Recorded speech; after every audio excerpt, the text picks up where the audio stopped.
Hey everyone, what is going on, and welcome back to today's video. In today's video we're going to be doing something a little different, and we're going to be doing a guide to attacking. I haven't pursued a video title like this before, so all the feedback from you guys, what you think of this video after you finished it, will be appreciated for when I dive into future videos. And as quickly as possible before we get into this video, I just want to remind you guys to like the video and subscribe with the notification bell on to get this video out to people looking to learn how to attack just like you. But otherwise, let's get into it. Just to quickly touch on the basics of attacking for the new people. Attacking, it's one side of Rainbow Six Siege where you as attackers have a goal to push the enemy's chosen objective while they are defending. They have complete control of the indoor areas of the maps when you spawn in, and your goal is to either plant the bomb on the objective or eliminate all people on the other team. Let me just touch on this now. For the 99% of situations, you should always look to plant the bomb if possible, before you focus on killing on all defenders. Obviously, this information can be wrong. If the situation arises that you cannot,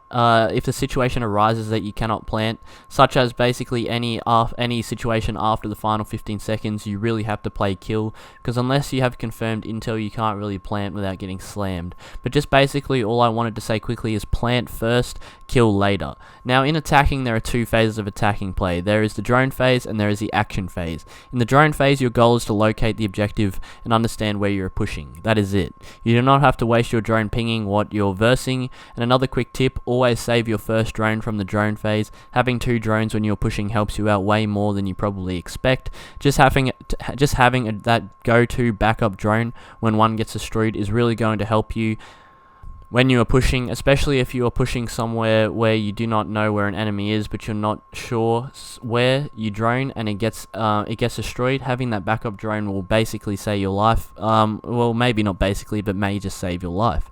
So save your first drone, but essentially all that really needs to happen in the drone phase is to find the objective. Most of the time you can hear the enemies from a distance, so you don't need to send your drone into the site and get it killed and waste it. Give the call out if you're in a party, or just try to show your teammates it's there if you're solo by pinging, etc.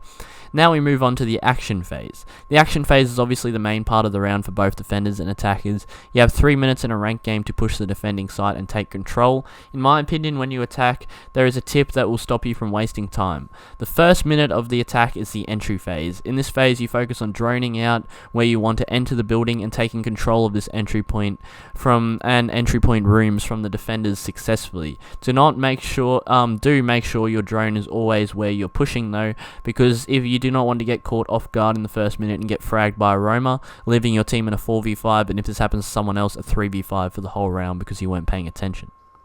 You have a whole minute to make your entry. Take your time, make your way into the map. The second phase associated with my attack strategy is the clear phase. In the clear phase, you want to focus on hunting down and eliminating all roamers on the maps, so you have an uncontested push onto the site when your team is ready to start making a push.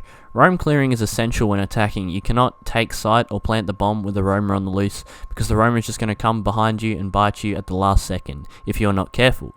Now with that said, I believe you should not waste too much time hunting a roamer. If it comes to that, say you keep droning and pushing them but you just can't find them because they just keep running off, I'd say the best strategy against this type of roamer is to take site as best as possible. Allocate one person to watching flanks. Obviously, if no one is watching your flank when you're pushing site, you have known roamers on the loose, you've decided yourself a death wish. A Claymore's role is to counter situations like this, but let's face the facts, unless it's very late round and the roamer has to push back in an ecstatic amount of time, they're most likely going to shoot the Claymore unless it's placed perfectly. But back on track, roam clearing is essential to playing any type of attack, and dedicating your team's time in the round will guarantee help you out in the game by conserving time and making use of the clock efficiently. And finally, the final minute of the 3-minute push page, you want to dedicate this minute, if everything else goes well, to making your final push onto site, clearing out as much contest as you can, and either plant the bomb or frag off the rest of the enemy team. Anchors aren't the easiest to push, especially on sites such as Throne Room on Theme Park. You need to think ahead when you are playing certain maps to pick the right operators, which we will talk about later. But otherwise, it is still completely possible to take any site against anchors. Obviously, if the other team is playing 5 anchors, you probably started pushing site 2 minutes ago. But for the people who play normal games and come across roamers, the best way to utilize this last minute and take advantage of the situation will be to do communicated pushes if possible from as many entry points as possible into the site. Obviously, whoever has diffuser needs to have backup, but if you want to find yourself pushing a door with 2 other people, analyze the situation, and if you have time, try to make a push another direction. to be an alternative distraction for the defenders who are trying to stop the plant. But bringing through multiple different angles surrounding the defenders puts them in a box and may stress them out, and if they are on the lower rank of siege, which will throw off aim, etc., and utilizing somewhat surrounding strategy is very efficient for an objective take. You see pros using this strat every time, and although it will have communication for the push, it can still be pulled off without comms if you're looking around and paying attention to your surroundings. But overall, breaking up your attack round into these 3 phases will definitely also help you with a problem a lot of people struggle with in attacking, and that is time consumption. I struggle from it as well. If you keep your time planned and coordinated, you will be able to execute your attacks much better and make much more efficiency out of your 3 minutes you have in attack.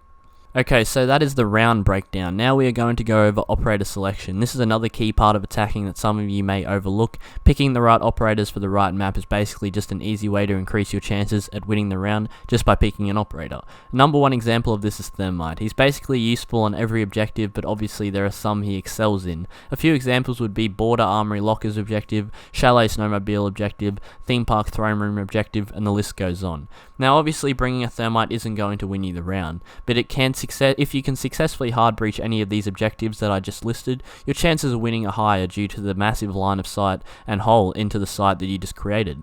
And staying on the terms of the operator picks, if someone is playing Thermite, play a Thatcher, and if Thatcher's banned, play a Twitch. The list just keeps going. Operator picking is an essential part of attack and the defensive side, and you need to remember to be smart with your picks. Now, I'm not going to dive into a full who to pick video this video, but if you guys would like an operator selection guide in each map in the future, make sure to leave a comment down below and let me know. And also, just to touch on this, when I said before bring Twitch, Thermite, Thatcher, etc., just make sure it's not a wasted pick. As much as your team may require this operator, if you are absolutely horrible, worthless, whatever word you want to use, with a given weapon, operator's weapon is what I was trying to say, Twitch as an example, a lot of people can't control their gun whatsoever. There really is no point in bringing that person because you may be able to utilize the utility and it may help your team in every other way, but you're basically putting your team in a 4v5 because you have a 10% chance of winning a gunfight, which would just be luck because you can't control a weapon.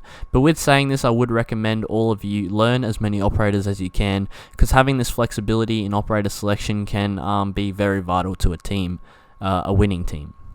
And finally, along the lines of operator selection, we're going to break down the roles in attack. There are a lot of roles. There's an entry fragger, a support fragger, a hard breacher, a support player, a roam clearer. These are the 5 roles I see on attack, and if I missed any, make sure to let me know down below, but let's quickly go over these roles. The entry fragger is the first person in sight, and it's just a straight animal who pushes everything you mainly find your entry fraggers playing Ash. A support fragger is someone with a strong, solid weapon that still plays the fragging role in the team, but not as aggressively as your Ash mains. The operators you'll find these people playing are Zofia, Sledge, Capitao, etc. Now, the hard breacher is a pretty given one. It's all of the operators that have access to hard breaching devices, and their role in a team is to get the reinforced walls open.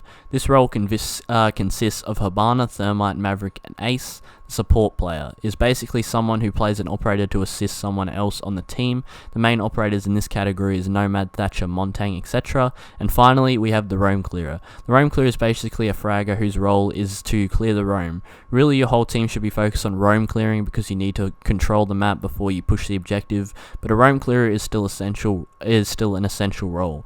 Breaking yourself into these roles and finding a place on your team may help you progress further as a player, and once you trial out a few of these and find your place on a team, you can keep working towards these roles and improve greatly, so I hope this helped. Now finally, I'm just going to touch on operator banning. This isn't really related to attack, but mainly just a reminder because it can be relevant. Pay attention to the ban phase, look at what map you're playing, and ban operators that need to go. That's about all I just wanted to say as a quick reminder, and if you want a banning guide also, make sure to let me know down below again. But other than that, that's about all I have to say in this video of the attack guide. I hope you guys enjoyed this video, and I hope you guys learned something and found it useful in some way. If this video did or didn't help you out, make sure to let me know down below because I'm always trying to make better videos and feedback is very appreciated. And otherwise, if you did enjoy, make sure to leave a like and a sub to help support the channel. And if you do, you're a legend. I stream every day except Saturday over on Twitch as well, 7:15 PM Australian Eastern Standard Time. If you got the time, I'd love to see you guys there. But otherwise, hope you guys enjoyed and good luck on your future attack endeavors. Peace.